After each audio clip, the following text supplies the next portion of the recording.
Hey, how you doing? It's Clayton here from howtodrawcomics.net and welcome to today's demonstration. In this video I'm going to be showing you my process for Goku, the star of Dragon Ball Z. Now, I'm a raging Dragon Ball Z fan, have been since I was a kid. And I gotta tell you that over the holidays, as I was marathoning Dragon Ball Z with my friends, it brought back a few nostalgic memories of the days when I'd pull out a sketchbook or a scrapbook and fill it up full of Dragon Ball Z characters, both from the TV show and also Dragon Ball Z characters that I made up on my own. I kind of had this little fantasy going on inside my head as a young artist of how cool it would be to actually work on a Dragon Ball Z comic book. Now, of course, that never happened, but I'm happy to settle for some Dragon Ball Z fan art. And as you can see, I'm starting out this illustration in much the same way that I start out any other comic book illustration, which is with a very rough, ugly-looking draft first and foremost. Why do I keep it this rough? Well, because when it comes to establishing the initial proportions, placement, and pose of the character, I want to make sure that I'm able to get that down just the way that I want it right from the get-go, before I jump into the more detailed refinement phase of the comic art process. And by keeping it this rough, it means that I can change things around willy-nilly without having to worry about erasing hours and hours of work. It took me 2 seconds to throw down one of those rough lines, so it doesn't really matter if I have to go back and start again. And you will see throughout this demonstration how many times I actually go back and erase something just to tweak it ever so slightly, just to get the pose that little bit more balanced. But as you can see, now that I've got the underlying foundational structure down and dusted, I've actually decided to create a new layer in on top of it. And I'm essentially, creating another pass here as I plot out the design of Goku's costume and figure out how that's all going to sit around his body. And I gotta tell you, it was the clothing of Goku in this illustration that really pushed my knowledge to the limits, because I hadn't drawn in a few weeks, I gotta say, before jumping into this illustration. I was kind of out of practice, a little bit rusty.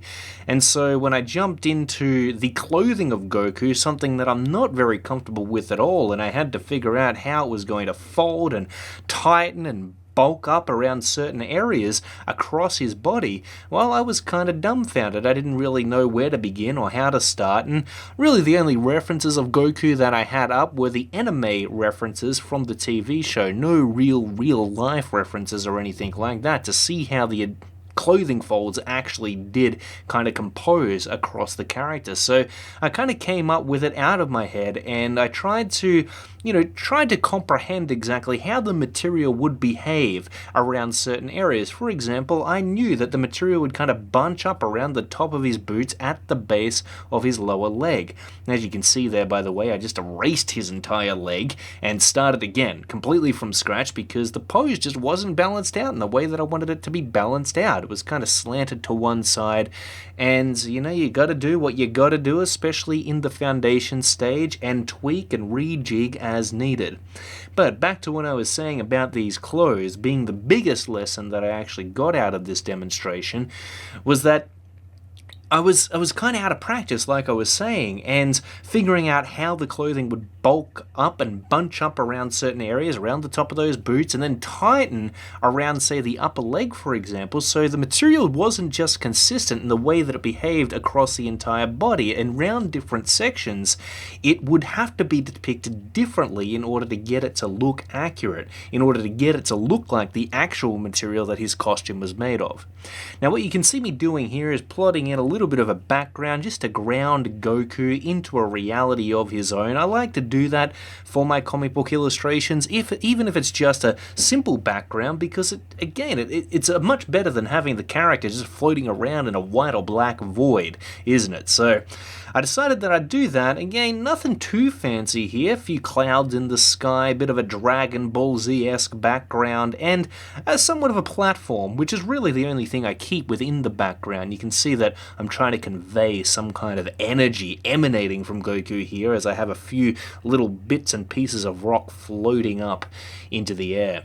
But now that I've got the draft down and dusted, it's time to move on to the inking phase of the illustration. And as you can see here, I'm inking over the top of pencils that are relatively unrefined. Why? Because I figured that if it took me just as long to polish up the pencils as it took me to lay in the final inks, why not just cut the middleman and jump straight into those final inked contours? Because I mean, back in the day, before I was really confident with the pen tool in Manga Studio, of course, I would take the time to meticulously ensure that the pencils were appropriately weighted, that all the rendering lines were placed in there, and I'd ink over the top of it, and I'd find that the final line work in the completed comic book illustration just ended up coming out flat, and I'm sure that you've dealt with this problem before as well. The finished inks tend to lack the amount of energy that those initial pencils possess.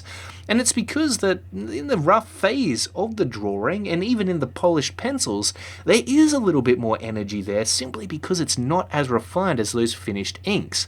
And so what I decided to do is, think about the fact that the inks were always going to be an inherent part of the finished comic book illustration. And if they were going to be part of that presentation, then why bother even putting in those polished pencils in the first place? It essentially just doubled up on my production time in every single illustration. This particular illustration, real time, took me about 7 hours to do. Now, if I had polished up the pencils on top of that, would have probably took up to 14 hours. And of course, that's what, being a comic book artist is all about. Developing a style, optimizing that style so that you can actually get things done in a reasonable amount of time.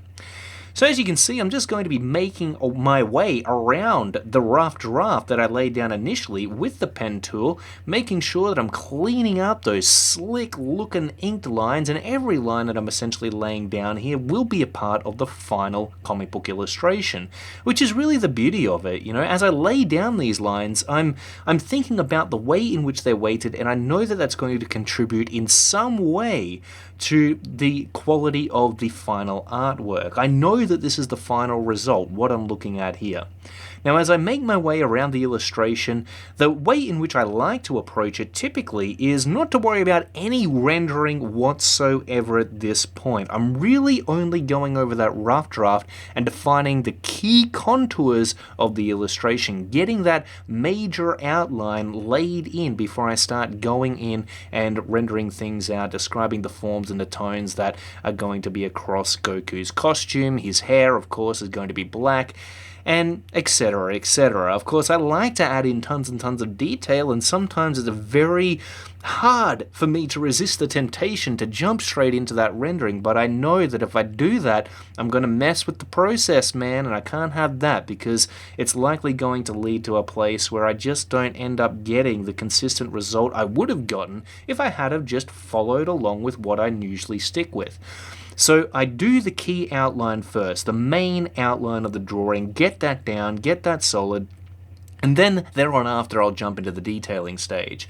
But right now the main challenge is figuring out exactly how the cloth that Goku's costume is made of is going to fold. And you can see that each one of these lines that I'm laying down here are essentially establishing the general flow of that material. And it's important to think about the fact that every single fold and crease within the material of the clothing that your characters are going to wear actually has a three-dimensional form to it, every single fold. And if you can think about this three-dimensional folds, as you're rendering it out and as you're placing it in there, it's going to help you light it more accurately. And it's also going to allow you to make sure that you're composing the material as it wraps around the underlying anatomy of your character in a convincing way. You don't just want those folds to be placed in randomly, and you don't want the material to appear different to what it is you're intending it to be.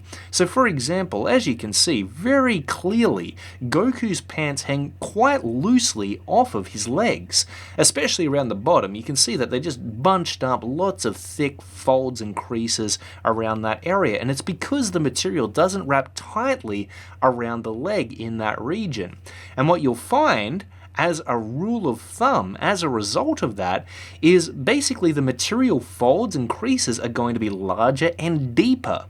Whereas if you're talking about tight material that's wrapping and hugging around the anatomy of your characters super close, well, you'll find that as a reverse, the material folds and creases will in fact be much thinner and probably shallower as well, but and they'll also have much more contrast incorporated into them, sharper highlights, sharper shadows. And this is what makes comic book art quite difficult, because you've got so many characters that you're dealing with so many different costumes that they could be wearing, each one potentially with different materials, different levels of, and think about it this way as well, all the material that your characters wear can very well also be made of cloth, they could be made of lycra, they could be made of rubber, they could be made of anything, especially when you're dealing with superheroes. And each one of those different materials, you could say, are going to have a different way of rendering in which the highlights are going to be more intense or maybe more spread out. Same with the shadows. Maybe they're going to be sharper. Maybe they're going to be a little bit more spread out with a larger gradient that looks softer. And so all of these considerations are going to essentially play into the finished depiction of the costuming that your characters are wearing. But again, you don't really want to think about all of this all at once. You want to break things down. That's the best thing that you're going to be able to do in terms of your approach when it comes to complex comic book illustrations. Because there are so many things to be considered, your brain's just going to get overwhelmed if you try to tackle it all at once. So in this example, I'm focusing only on the way in which Goku's clothing and the material it's made of is folding, okay? And the flow and the direction to which it's actually flowing in. As far as the rendering and the tone and all that other stuff goes, I'm really not thinking about that at all. I couldn't, my poor little brain couldn't take it at this point. So I focus on one thing at a time, baby steps, and I make sure that I get that general outline down first before I start thinking about any of the additional details, the icing on the cake, so to speak. Alright, so again, just drawing in those folds and creases, trying to figure out how they're going to connect together and flow into one another, piece by piece. You can see that I'm adding in line weights as I go, and with the line weights alone, that drawing just pops off of the page. You can imagine that if all those outlines were consistent in thickness, there just wouldn't be any energy to them. They'd look flat, they wouldn't look three-dimensional, despite the fact that there's no tonage that we've placed in there yet. So now we're on to the boots, and Goku's boots are relatively simple. Again, I've got some reference material on the monitor right next to the one that I'm working on. I always have my reference material there. It helps to keep me on track, especially when it comes to fan art and making sure that the design of the character that I'm drawing is consistent with the actual character that I'm drawing. But yeah, just trying to get a nice shape for the boot happening here. Usually I will start with the outside shape and then work my way in. So now that I've got the general shape of the tie that wraps around his boots outline and the boots itself done and dusted, now I'm working my way in. I'm placing in the interior details within that boundary that I've essentially outlined. So the trimming around the boot and, the little details that I've placed in around the tie that is wrapping around the top of his foot there. And I'm also trying to give somewhat of a visual indication as to what the material of his boot is actually made of as well. But now I'm moving on to my favorite part of the entire illustration, which is of course Goku's arms, showing a lot of bulging muscle, as you can see, which I'm very well versed in, Maybe it was just all the years of me drawing muscular superheroes in tights that made me this confident and comfortable with muscles, but I gotta say, they're a heck of a lot easier than clothing folds, put it that way, and you get good at what you practice most, what you do most, and so, when it comes to rendering out those muscles later on, I'm going to be a lot more confident and comfortable doing that than when I'm doing the costume. But I like to get the hard stuff out of the way first, which is why I outline most of Goku's costume to begin with, and then jump on to the easy stuff. which is where we're at now. And, I say easy stuff, but here I am attending to the hands of Goku, which is probably, again, one of the most difficult areas of a character to tackle.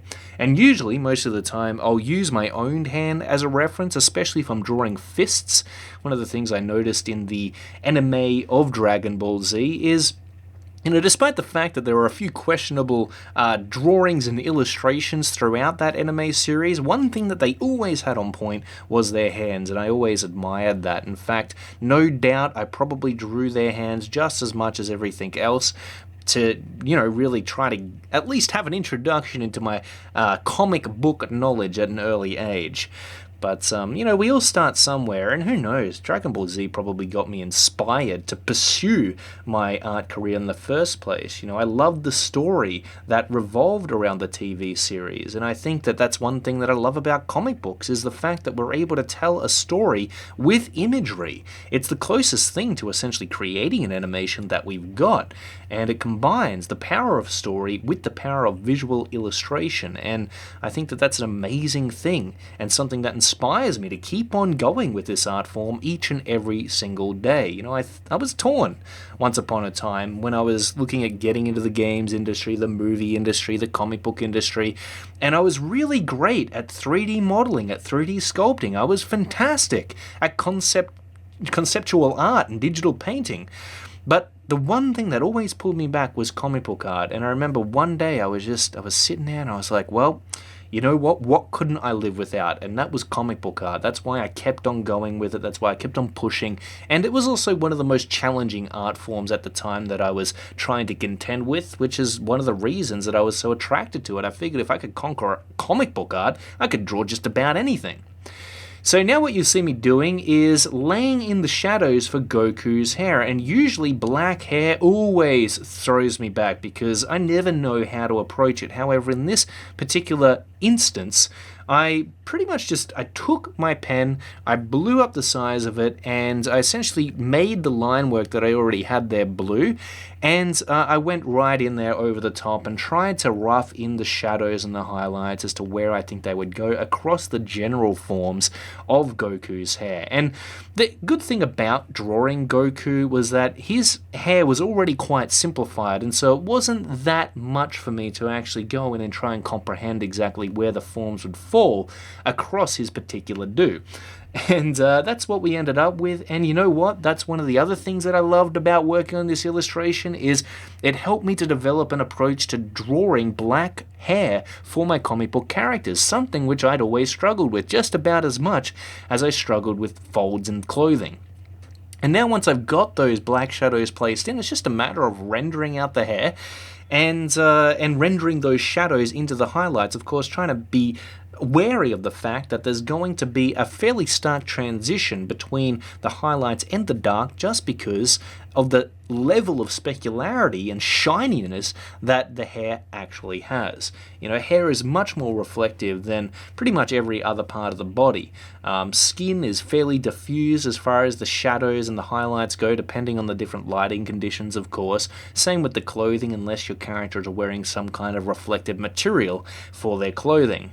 And now I'm just adding in some subtle areas of rendering around the face, specifically underneath the nose, usually where there's going to be a bit of a shadow cast, and of course across the neck, because you're going to get a fairly prominent shadow that is projected from the head and across the top of the neck region, usually most of the time. In fact, I like to try to break down the character into these, larger portions, and I ask myself, well, what portion is going to be is casting a shadow over the next portion, essentially. And those drop shadows really do add that extra level of depth to your artwork. I love putting them in there, and I remember that I didn't always used to do that. I I'd render out and shadow out some areas, but I'd always kind of not consider the forms casting shadows over other forms. And the moment that I started doing that, wow, it really did make a huge difference within my artwork. So now you can see me tackling the rendering for Goku's costume, and one thing that I'm thinking about is how Goku's undershirt, okay, so the shirt underneath his orange coat, I guess you could call it, or singlet, or whatever it is. I don't actually know the technical terms for his get-up here, so just bear with me on that one. But, you know, the undershirt that he's wearing, it's actually a darker color than his orange overcoat, right? And so we need to try to depict that as we're rendering it out. And in the end, that undershirt should have a darker tone than the overlapping orange top. Okay, so again, we want to make sure that the rendering just isn't as dark on that orange top as it is on the lower shirt. So I'm going to be, kind of gauging whether or not I need to place in those render lines closer or more densely, depending on the tones that I need to create here. And as I place in the rendering, what you'll notice me doing here most of the time is trying to ensure that those render lines are following along the length of the folds that I've tried to depict within his clothing. You can see me placing in another cast shadow over the top of the undershirt from the over the top of the undershirt rather, from the overtop, and yeah, I'm just working my way around. So you can see me placing in some rendering on the far side of his coat now. Again, placing in lots of little rendering lines, and what really allows me to control the tone that they're creating is, again, the distance, their length, and how tightly packed in they are next to one another. That's always an important thing to consider, and by dialing these attributes for the rendering lines back and forth, you'll notice that you're able to control the amount of tone that they're creating and the fall off of that tone as well. And by fall off, I actually mean the blend, as one tone blends into the next, or as a darker tone blends into a lighter tone. And you can sharpen this blend up, you can really make that transition quite stark, or you can have it fairly subtle. You can have those render lines blend in from a darker tone into a lighter tone quite subtly without really any visual impact or attention being drawn to it. Now, the belt around Goku, or at least the bit of material that wraps around his waist there, again, not sure the technical term of that particular piece of clothing. You can see that I'm also trying to darken up the tones on that as well, because it is a darker navy blue in comparison to the orange of the majority of his costume. And now we're on to the pants, and the pants, oh my goodness, they were one heck of a nightmare, let me tell you, because of the the insane complex composition of folds that we've got to deal with here. And yeah, really, I'm kind of tackling what I know to tackle in the first place. Like, I know that around the crotch area, you're going to get a lot more rendering, right? As we have the form kind of transition into the lower half of his body there. And then around that, other than that, I'm just trying to figure out how to approach the rendering on these folds, and I will keep on erasing, going back and forth. And one of the things that really helped me to get these forms of poppin' was the cast shadows that I was applying to them. So I'd have one fold casting a shadow over the top of the next fold, and that did help me to create, again, some more visual depth there. So now I've zoomed out a bit here because, the distance to which my hand actually had to move on the tablet in order to draw these long, sleek render lines out was just way too much. And although I always worry that I'm not going to be able to capture a consistent resolution when I zoom out this much, in the end it turned out okay. And it did help to zoom out and just lay in those render lines from a distance. That also helps to gauge the amount of tone that I need to add in certain areas as well. Now you can see me erasing, reattempting, and a lot of people are very kind of surprised as to how many times I erase and retweak things. And you know what I say to that? I say that's what makes a good artwork, because if you don't go back and erase things and you don't address those mistakes, it's going to end up kind of crappy, right? It's going to end up with errors in it. So, what makes you a masterful artist isn't the fact that you don't make mistakes, it's the fact that you go back and fix them. In my uneducated opinion, anyway. So, I've never been in a position where I've gone all the way through from start to finish and completed an illustration without ever having to do some erasing, and this is a great example of exactly how much I erase before I get to the end result. So you can see me, adding in those render lines again, trying to describe the three-dimensionality of those folds as I go in here and attempt to describe them with the rendering.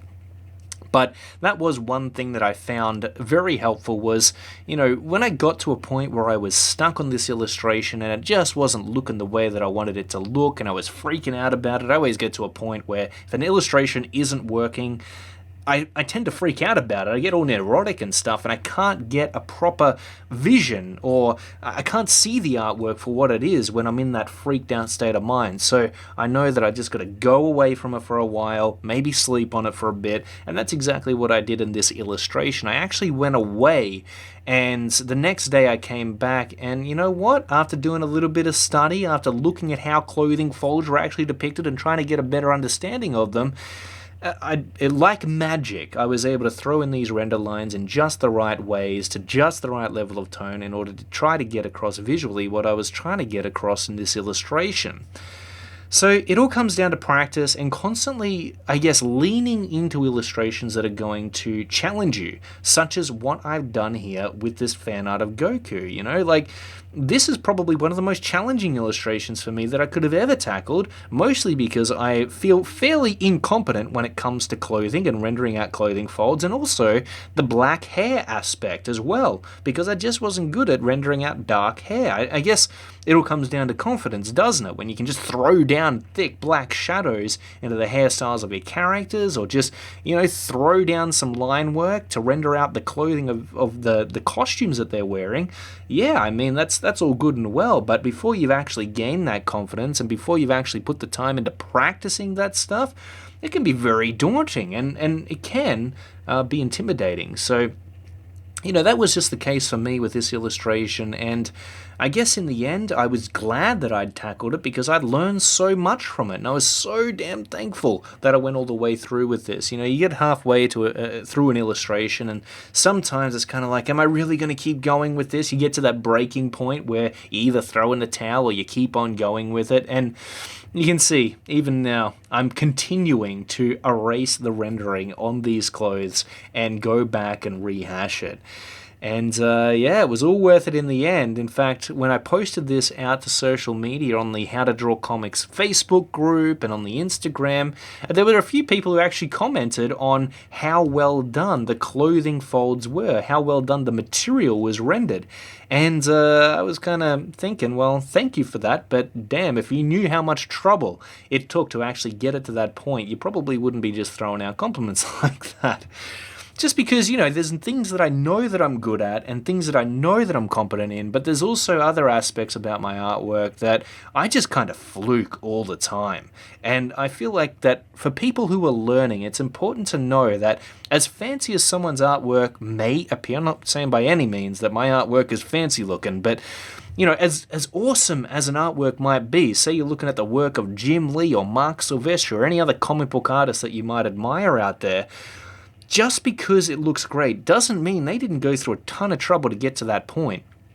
And I think that's what you've always got to keep in mind. You don't have to be a perfect artist that executes on the mark each and every single time. It's a process. Give yourself a break. And also try to, remember the things that you're doing right as well, because it's important to remember those things as much as it's important to remember the things that you're doing wrong. Because, you want to kind of keep the things that you're doing right and throw out the things that you're doing wrong to improve the process. But you can't have one without the other. If you don't know what you're doing right, then that's just as bad as not knowing what you're doing wrong. Okay, cool. So working our way down the other leg now on the opposite side and getting all that rendered out, making sure that those clothing folds are coming together in just the way I want them to. And I'm kind of using my eye here. Every now and then I'll look up either at the navigator menu up to the top right-hand corner of the screen there, or I'll kind of squint my eyes and I'll try to blend those tones together with my vision to gauge whether or not they're depicting the values that I'm trying to depict. And that's another little secret that you can take to the bank as well, because, it's important that all the rendering that you lay into your illustrations actually comes together to create something that visually makes sense, that every render line is contributing and has purpose in some way. If you're just throwing in details here, there, and everywhere, well, you're going to end up with an unbalanced image. Visually, it'll just be disorientating to look at. It won't read properly. So every single render line, although you may love detail and you may love just packing it in there, it's also important to remember that, you got to think about the areas as to where you're going to leave out that detail as well.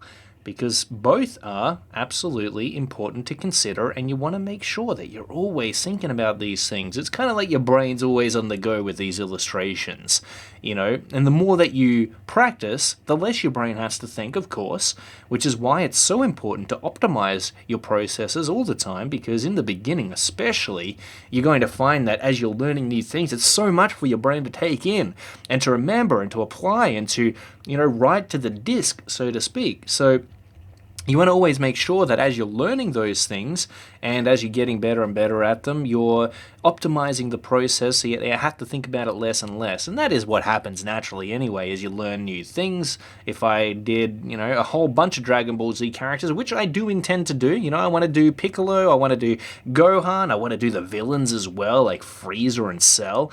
As I do these Dragon Ball Z characters, there's probably going to be a lot of opportunities for me there to, since they wear the same kind of costuming as Goku, to actually get my clothing folds handled. And by the time I've done that series of fan arts, I'll be much more competent at hopefully depicting clothing folds and different sorts of material. So again, you want to find the things that you're struggling with most and then actually focus just on them. Find things that are going to challenge you to execute on those areas that you're a little bit less comfortable with. Now what you can see me doing is jumping back up to the top of Goku's costume here, and I'm kind of trying to rejig the flow and direction of the material around this area to just make it look more correct. And at this stage, I'm very I'm very reserved as to what I'm going to change and what I'm not going to change, because I'm bought in, man. I'm invested in what I'm doing at this point. I've laid in the final line work, I've rendered out half of it, and to actually go back and erase a huge portion of the illustration, for example, around this chest area, that takes a lot for me to do, but I always know that it's for the better in the long run, that it's going to create a much better result for the finished presentation of the illustration. So I do it because, again, it's always worth it in the end, and I know that I've never regretted going back and fixing something up. Alright, cool, so we're on to the arms, my favorite part of the illustration, the part that I'm most competent with, rendering out muscles. I've done this so many times at this point that this I really don't have to think about, and I kind of have a bit of fun with it. Funnily enough, the more you get good at something, the more fun you have with it. And hopefully you don't get bored, of course. You don't want to get so competent, so chill with it that you're just bored every time you work on it. You still want there to be somewhat of a challenge every now and then. And I guess the good thing with drawing is there's always going to be something there to challenge you, but as you can see, I'm laying in some cast shadows around the hands. That's just making them pop right off of the page. And you can see that because the hands have a slightly darker tone to the rest of the arm there, due to those cast shadows, they're popping forward more at the viewer, which is a great thing for creating that extra level of depth and dimension within your illustrations. That's what all of these things are good for, in fact. We're always trying to, with every single render line we place in, with every line weight, we're always trying to get that extra level of three-dimensionalities incorporated into the illustration. Alright, so we're on to the boots now, and this is where I'm really starting to mess around with the color and the material that the costuming is made of around different areas. And you'll notice that there is some variation around Goku's costume. It's not like every single piece of clothing item is going to be bright orange. You've got a bunch of different colors here. His boots are almost black. They're a very dark navy blue. Same with his undershirt and also the belt area around his waist. And so when I'm down to the boots, what I'm trying to do here is I'm trying to depict that material as being much darker than, say, the pants, for example. And that's especially true because of the fact that as the light casts down onto the character, really there should be a gradual transition from lighter tone into darker tone around the base of the character's overall stance. So what I've done here is I've decided to place in some thicker shadows around the folds within Goku's boots. Now, again, we're dealing with some pretty thick folds here. There's not going to be a whole lot of wrinkly material within this area, and we certainly don't want to render it out as such. So I'm trying to, as I lay in the shadows here and the rendering, I'm trying to make sure that I'm folding the material that the boots is made of, which is probably some kind of tough leather material, in a way in which is actually going to make sense, which is going to look accurate and isn't going to look like it's made of a material that I'm not intending it to look like. Okay, so it's just about rendering out the character's materials, and also when I'm thinking about it and I'm laying in that rendering, I'm trying to describe the form of the underlying anatomy of the character, as well as the forms of the overlapping the material that is wrapping around those underlying forms. Okay, so there's kind of like a secondary form and a primary form that needs to be considered when you're laying in that rendering. And the primary form, which is going to be the foot underneath this boot, the cylindrical forms, I guess you could say, that the body is built upon, is going to determine how much value we're going to need and what level of tonage is going to need to be placed in order to get a nice transition of dark tone to light tone across those clothing folds. Because not every clothing fold is going to be rendered out the same either, regardless of whether or not it's consistent in thickness and looseness. Because as the clothing folds fold around those larger forms, they're going to either be transitioning into, for the larger part, lighter areas or darker areas. Now I'm adding in some cross-hatching around Goku's arms there. Sometimes I'll add this in, sometimes I won't. Usually I'll leave it off of female characters just because this level of detail and definition isn't required or going to contribute in any positive way. But when it comes to male characters, and especially characters that have huge bulking muscle mass, it can be good to add in that cross-hatching just to push the level of definition that their muscles are backing, essentially. And I'm also going to add in some rendering around the clothing folds here just to increase the amount of tone in certain areas and to describe the way in which the material is flowing once more around the larger forms that it is covering. Okay, so again, especially around the base of Goku's top here, we want to add in some cross hatches because that's going to transition into an overall darker tone around that area. And you'll notice that all of the clothing folds within that specific area are darker. They do have more rendering applied to them.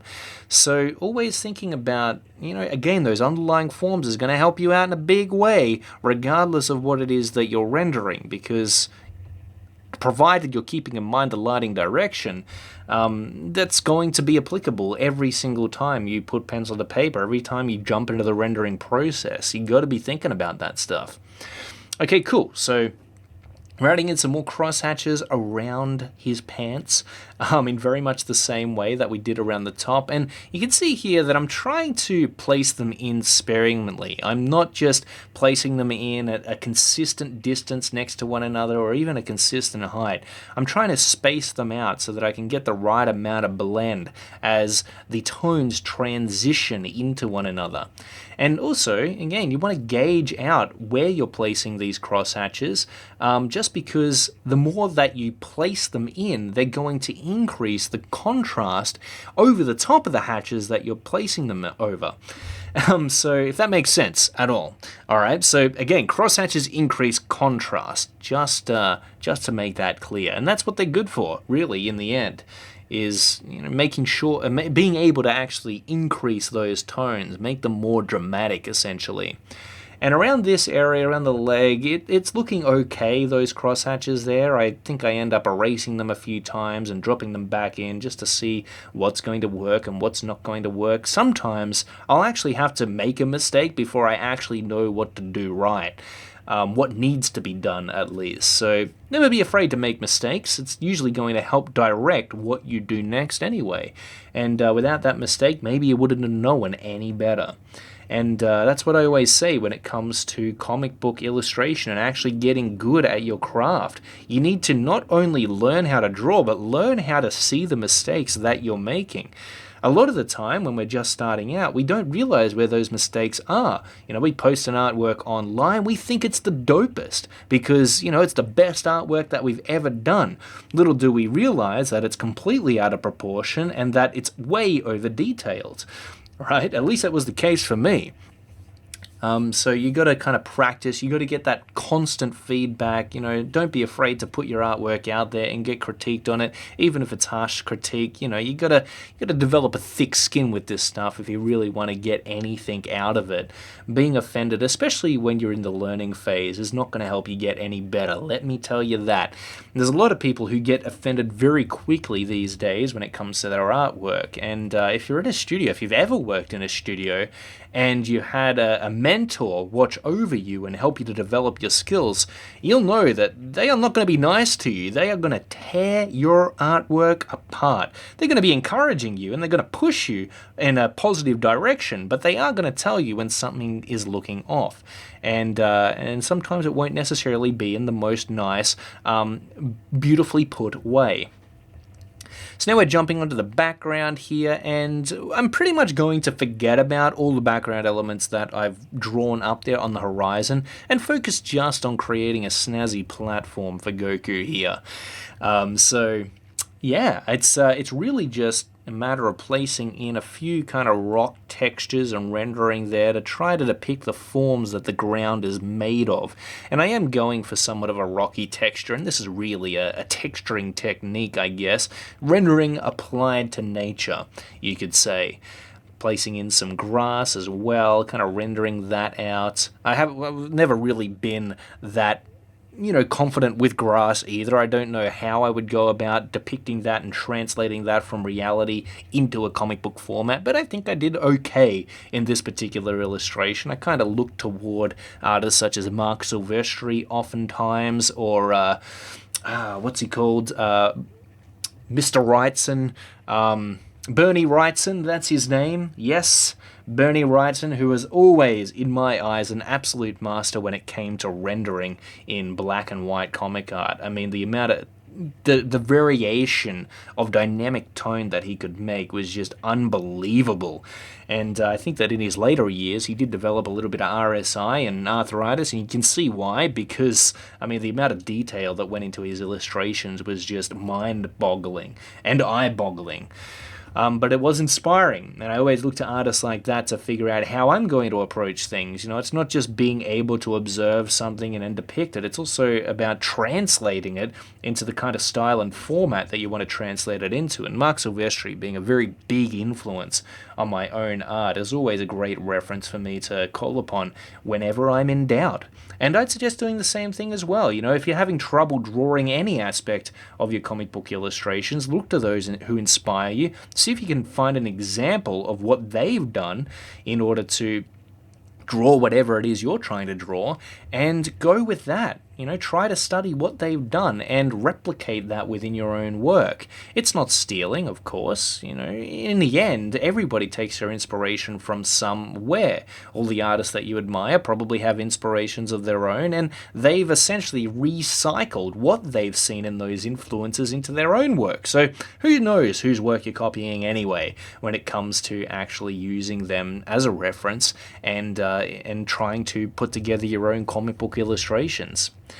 But as you can see, again, just rendering out those rock materials, and I kind of go with the flow at this point within the illustration because it's very organic, and it's not like there's anyone who can tell you how to draw a rock or how to render it out, as long as you're depicting the general forms of the material that you're trying to present on the page in the right way, to the right level of tone and detail, and you're keeping that somewhat consistent, because these rocks could be rendered in any way, they could be shaped any way, but what matters is that consistency, because if they look like completely different rocks from stone to stone, then there's a problem.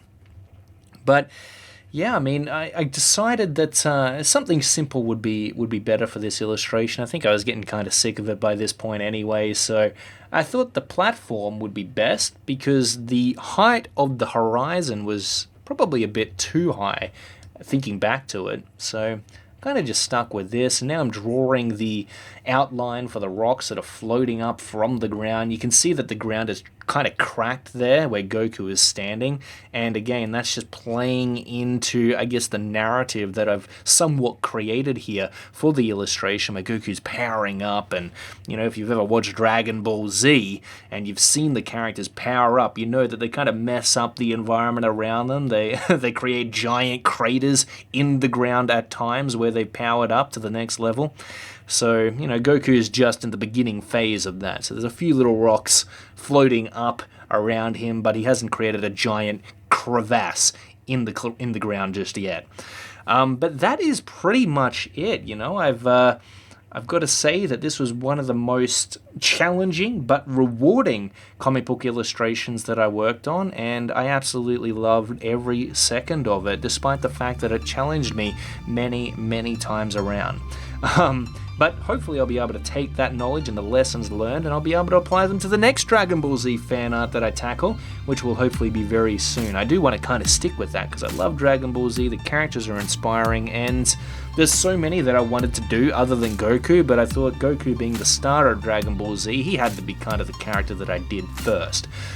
Before I, you know, jumped onto the other characters that I love dearly, such as, you know, Vegeta and Frieza and all those other good ones. And, you know, most of all, I just wanted to see what, you know, Goku and all the other Dragon Ball Z characters would look like when translated into my style. But I hope that you enjoyed this tutorial, and if you did, please give it a thumbs up below and leave your thoughts in the comments section. I'd love to hear from you. If you've got any questions or, you know, any suggestions on how I can make these tutorials better, then please do throw them my way. If you'd like to be kept in the loop on up-and-coming comic art tips, tricks, and tutorials, please head on over to www.howtodrawcomics.net and subscribe to the newsletter, because that's pretty much where I will post out any notifications and updates as to when the next tutorial is going to be coming your way, or course, or, you know, whatever it is I'm going to be letting you know about. Alright, so that just about does it for today. Thanks for watching. I'll see you next time.